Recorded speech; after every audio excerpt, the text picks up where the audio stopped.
Hey, music fans and vinyl community, welcome, welcome, welcome.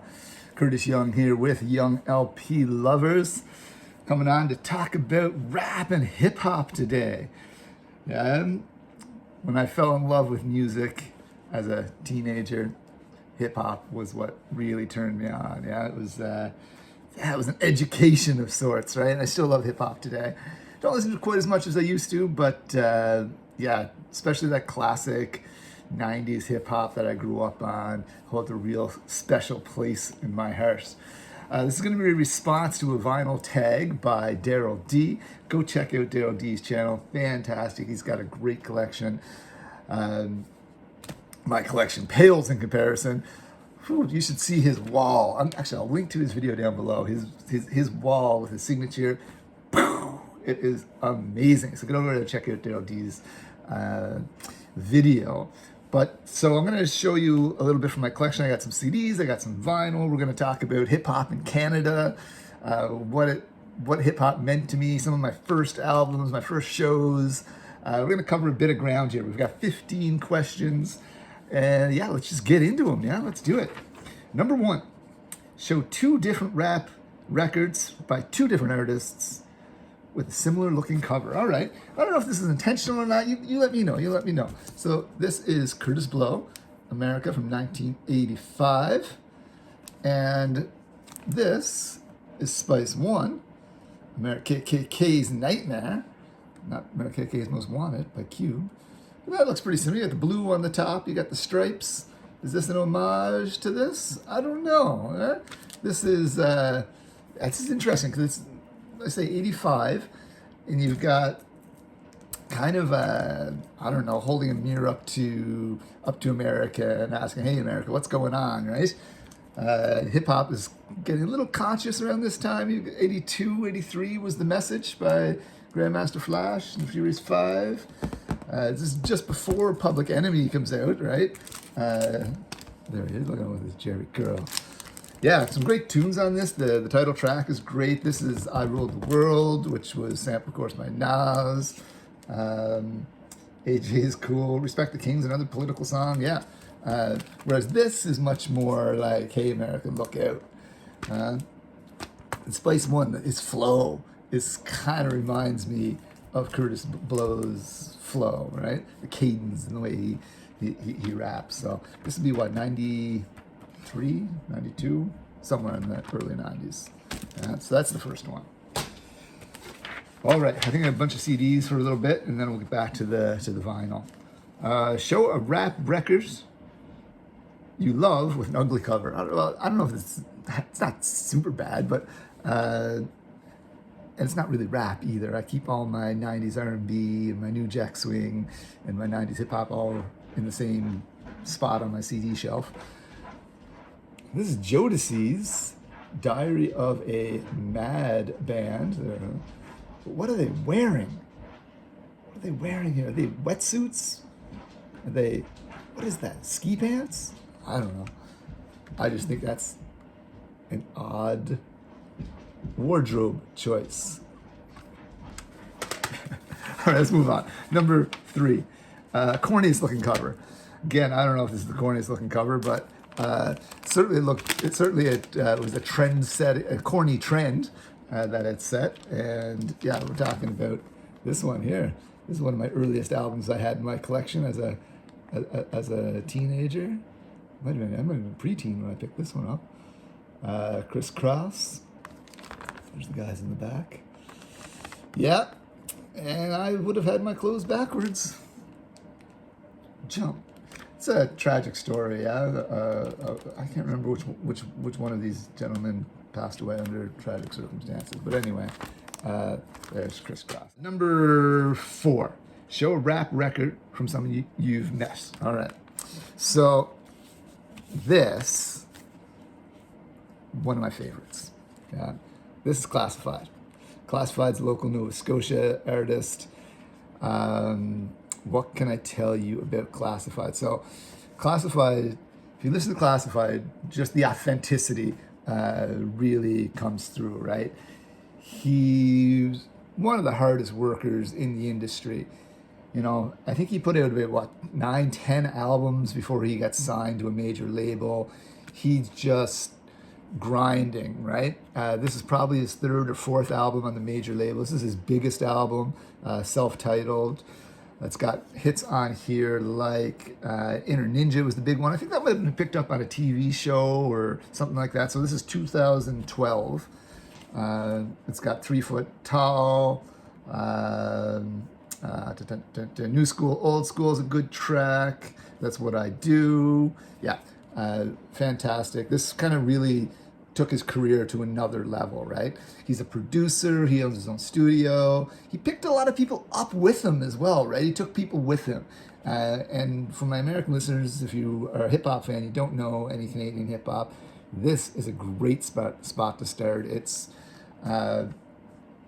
It kind of follows the old school tradition, right? Of storytelling and, good beats and, smooth flows. Check it out. Actually, you know what? I'm going to put a clip in here. First, I'll tell you where I met Class. Before he had signed to a major label, when he was grinding, he did like small shows, right? Little clubs. And it was actually like a campground or like a resort kind of area where he was performing. And we were camping there, and just kind of sitting around the fire after the show. I think there's a bunch of fights that kind of broke out and stuff, and we ended up booking it out of there and not staying the night after all. But that's the one and only time I met Classified. So here's a sample of what Class is about. I think I'll give you the biggest one on here. Why not? Inner Ninja with David Miles. So enjoy. Hey yo, I've been high and I've been real low. I've been beaten and broken, but I healed though. So many ups and downs, roughed up and clown. We all got problems, but we deal though. I'm trying to do better now. Find my inner peace, learn my art form, and find my energy. When my back's on the wall, I don't freeze up. Now I find my inner strength and I re-up. Here we go. I know I never been the smartest or wisest, but I realize what it takes. Never dwell in the dark, cause the sun always rises, but gotta make it to the next day. It's a feeling that you get in your lungs when you run, but you're running out of air and your breath won't come and you wheezing. Gotta keep it moving, find that extra and push your way through it. I've had bad habits, but I drop them. I've had opponents, but I knocked them out.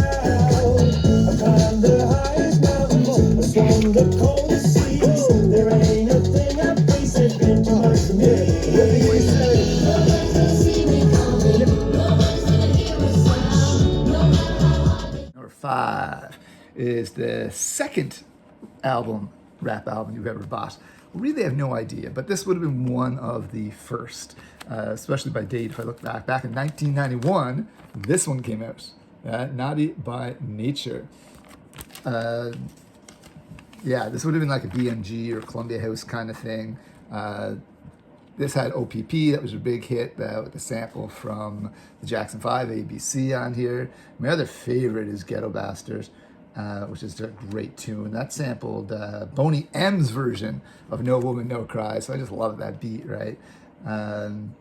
This isn't the one with Hip Hop Hooray on it, which is maybe one of my favorite hip hop songs of all time. Naughty by Nature, you can't beat it. Number 6. Show a rap picture disc. Okay, so I don't have a picture disc, but this is one I would like to have as a picture disc, yeah? Public Enemy's Fear of the Black Planet. Let's see. It's 2 LPs, so I'd get 4 sides, right? So on the first side, I want this, right? The whole cover with the Public Enemy and the Fear of the Black Planet, the Star Wars text. On the back, I want the boys, the United Nations of Hip Hop here with their hand on the globe. The map here, I want that. Then on side C and D, I want the planets. The blue planet on one side, the black planet with the Public Enemy sign. Take my money already, huh? Awesome. And can I just give a shout out to Flavor Flav, America's hype man. I love what he's doing right now with women's sports in the Olympics. So if you don't know, I'll give you a little background. And if you don't want to listen to sports and politics, maybe skip ahead a minute or two. Where to start? I guess you start at the hockey game, right? So Olympic hockey game, American men versus the U.S. men, or sorry, the Canadian men. And the women had just won gold. The American women had won gold a couple days before against the Canadians for like the 3rd straight Olympics. Well-decorated women. But at the game, fantastic game, by the way, between the men, Canadian and American. Some of the best hockey I think I've ever seen. Best on best at the Olympics.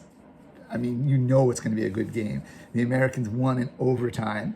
Like I say, it was a great game. Actually, it was quite beautiful. Actually, the American men came out. They had the jersey of one of the players who had passed away, and they had his kids on the ice.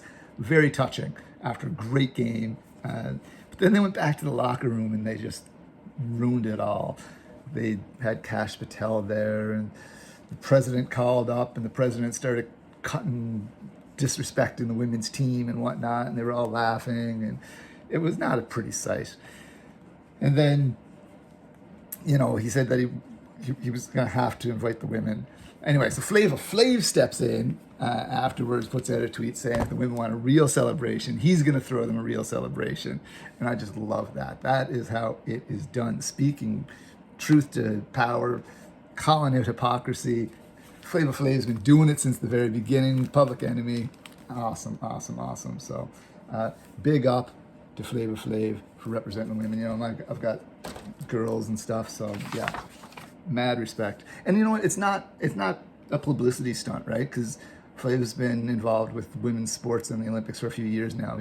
He sponsored the what's it called? The water polo team, the women's water polo team. He was at the Olympics with the luge and the skeleton and the bobsled team. So it's coming from a place. It's coming from a good place. So respect. Number 7. What's the last rap record you bought? It's an oldie, but a goodie. Yeah. Salt-N-Pepa. Picked this up for $1 at the little shop nearby that does cheap CDs. Lots of bangers on this. Let's see. None of Your Business was on this, I think. Shoop, maybe. Yeah, Shoop's on here. Heaven or Hell. Speaking of women, respect for these women here, huh? Pioneers of women in hip-hop. Showing autographed records. So again, I got no autographed records, but this is one I would sure would love to have autographed. This is, can I get a good review on that without much glare? LL Cool J, this is like a greatest hits all world. I just think this would look just amazing with a signature maybe on white or like a silver, even a gold Sharpie on here. And just to meet LL, the GOAT, one of the greatest of all times. Rocky Bells, Can't Live Without My Radio, you know, the foundation here as well, right? So there is someone I'd like to meet. Daryl, you got LL's autograph? Let's see it in your next video if you got her. All right, next. Show a rap record from your home state, or in this case, province. Okay, so we're celebrating hip hop right now in Canada. So I'll tell you a little Canadian, and then I'll give you go. So this is a little stamp set I picked up. So as part of Black History Month, they're celebrating hip hop in Canada, and in particular, they're shining a spotlight on these 3 artists. This is Maestro Fresh Wes. Let your backbone slide. So I think Maestro, I think like Chuck Claire, I think like Dream Warriors, I think that kind of crew. Michi Me, a female hip-hop artist, and then a French-Canadian group that I'm not familiar with, Musayon. Yeah, I'm going to read the back to you because they'll explain it better than I can. So, when hip-hop arrived in Canada, it took on a new identity, thanks in part to the trailblazing MCs who reimagined the genre and gave it a northern touch. Northern touch was if you know, you know, that tune. Maestro Fresh Wes propelled Canadian hip-hop into the mainstream with groundbreaking hits that set new industry milestones. Michi Me combined rap with dancehall and reggae to create an iconic sound that captivated fans. Of course, very culturally diverse, right? Montreal-based group Musayon layered French, English, and Haitian Creole into their music injecting the ever-evolving genre with a new fresh vibes. So yeah, we're celebrating this month Canadian hip hop, so I picked that up. I don't actually have any albums of these three, but I'd like to get some if I could. So who am I going to feature now, though? I'm going to take it back to Nova Scotia, and I'm going to feature someone who's on this album, so not Class, but I want to feature Scratch Bastid.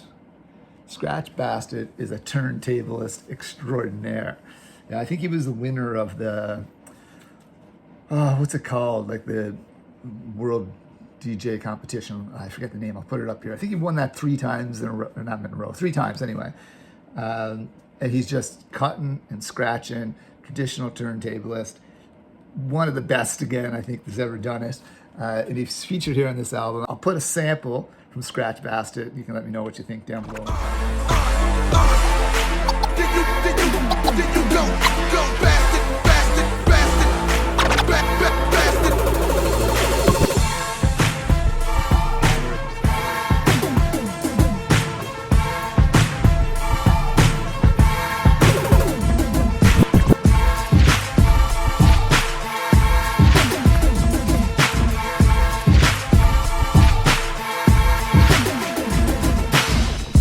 Baby, I'm a boss. Baby, I'm a boss. Who am I? Scratch Bastid. Baby, I'm a boss. Baby, I'm a boss. Who am I? Scratch Bastid. Baby, I'm a barbecue sauce. Baby, I'm a barbecue sauce. Who am I? Baby, I'm a boss. Baby, I'm a barbecue sauce. Who am I? Who am I? Who am I? Who am I?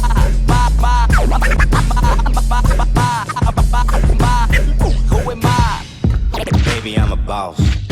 Baby, I'm a barbecue sauce. Who am I? Scratch Bastid. Baby, I'm a boss.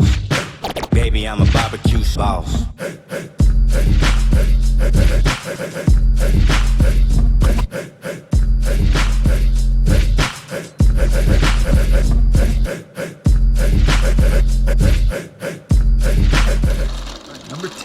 Number 10.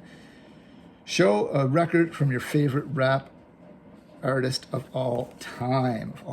Well, probably gonna have to go Tupac here. Certainly growing up, Tupac was my favorite. And I'm gonna show this album right here. Thug Life. Man, this album got heavy play in my household as a teenager. 1994, I was 14. Yeah, Bury Me a G. I had a classmate who died around this time, a tragic death. And like, Bury Me a G, Poured a Little Liquor, How Long Will They Mourn Me, were all like cathartic during that time, I think, right? It was, yeah, but oh my goodness, there's just some straight ballin', Cradle to the Grave, Under Pressure. Every track on here is amazing. They only did one album, but hey, I'll take it. I wish they had done more. Number 11, show a record from your favorite rap group. Well, this is really hard. I mean, you got Run DMC, I just showed some Public Enemy, Beastie Boys, Wu-Tang. Oh, so hard. But I'm going to show this group because I don't think they get enough love. Jurassic 5. This would have been, what, like 2000-ish? And at this time, I was wasn't listening to as much hip-hop. It was getting very commercial, you know, 4 on the floor, club music. It just wasn't the vibe I was getting into anymore. So, but this came along, and I loved it. It was old school. It was yes yallin'. It was cutting and scratching. It was positive energy, right? It was great hip hop. Somewhere in California, somewhere I believe. And these, Cut Chemist on the turntables. They all take turns, lyricists, but particularly Charlie Tuna. His flow is just smooth like butter, man. It is. These guys are great. If you're not familiar with Jurassic 5, check them out. Show a rap record from an artist you've seen perform live. My very first hip-hop performance was none other than the Dogfather himself, Snoop Dogg, in Halifax, in the Metro Center, now what, like Scotiabank or some other corporate sponsor. Yeah, he was one of the first I started listening to, so fitting that he was the first concert I saw. Yeah, I just remember walking into the Metro Center. We had tickets right on the floor, bumping and dancing the whole time. It was like the whole Metro Center was like it was hotboxed. It was, yeah, it was something else, man. Snoop Dogg live in concert. Haven't seen him since, but that was back in like maybe like 2000. No, it would have been later than that. 2003-ish, somewhere around there. Show a rap record from the 80s. Okay, I don't have a lot of LPs from the 80s, but here is a compilation. This is a compilation of greatest rap hits from Sugar Hill Records. Sugar Hill. And you've got some of the pioneers, right? This is the foundation when rap music first went on to record, right? Came out of the clubs and the basement parties and went on to wax. You got Grandmaster Flash and the Furious Five, Sugar Hill Gang, Funky 4 Plus One More, Spongy G, and Sequence all representing on here. This is where it started, man. 1981. Yeah, I saw Grandmaster Flash when I was in Shanghai, so that was on my birthday of all things. Of course, birthday party is one of the tracks on here. So, yeah, excellent. Number 14, a soundtrack. Well, I showed recently in a video my Bulworth LP from the movie Bulworth. So I thought I'd show something different here. I'm going to show a 12-inch single from the movie Beverly Hills Cop Part 3. This is Eazy-E with Love for Them Gangsters. I love myself some Eazy-E, man. This has on it the Funky Street Mix and the Funky Clean Mix on side A. And side B has the Street Chorus Remix. I'm going to say about Eazy-E, gone too soon. Would have been nice to see what where his career went if he was able to stick around. I've never actually seen the soundtrack for this. I wonder how much hip hop is on Beverly Hills Cop 3. I don't know, but that's a good song from Eazy that I've not seen anywhere else. Last one. Show a rap album from your collection with no skips. Well, this is also one of the first albums I ever picked up through BMG or Columbia House. That was Tribe Called Quest. Midnight Marauders. To this day, one of my favorites. Whenever I'm in the mood for some great hip hop, this pulls out. It's my favorite Tribe album. Up there with Low End Theory. Yeah, beginning to end, not a bad track. Not a bad track. Jazzy. Don't get any better. All right, so that takes me to the end. Since it's a rap vinyl tag, I'm gonna tag someone who I think would do a great job at this, and that is Rich over at Embarrassment of Riches. He's got a great rap and hip hop collection, and I'd like to see you attempt this, Rich. So if you're watching, let's see what you got, brother. Shout out to Daryl D for putting this out. Get over there, check out his channel. You will not be disappointed. That's it for me, folks. Peace.